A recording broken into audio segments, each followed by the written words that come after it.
African Americans were heavily involved in World War II, with over 1 million fighting the war in the military itself, and 2 million making war goods for the military.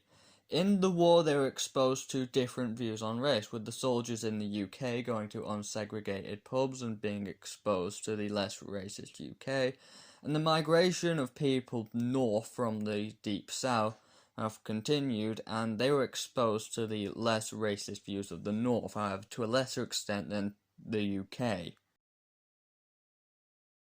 Firstly, the NACP, or the National Association of Coloured People, rose from 50,000 to almost 500,000.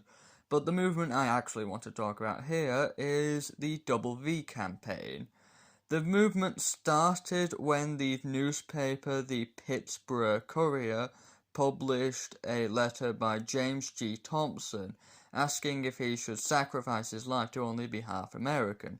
So you see the contrast between America fighting against the racist Nazis to try and get freedom, and the African Americans being oppressed and not having all that much freedom.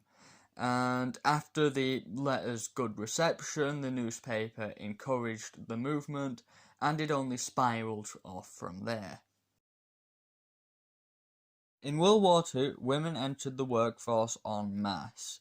To give you an idea on the scale they did this, here's some statistics. 1 in 3 aircraft workers were women. 1 in 2 workers in munitions and electronics were women. And they weren't all that bad at either, with 60% of managers in a survey saying women work better than men. 200,000 of them also joined the Women's Army Corps, or the WAC. This showed that women weren't completely incapable of work, speeding up feminism, although it didn't start it because it got its roots in World War I, when women also worked, but to a lesser extent.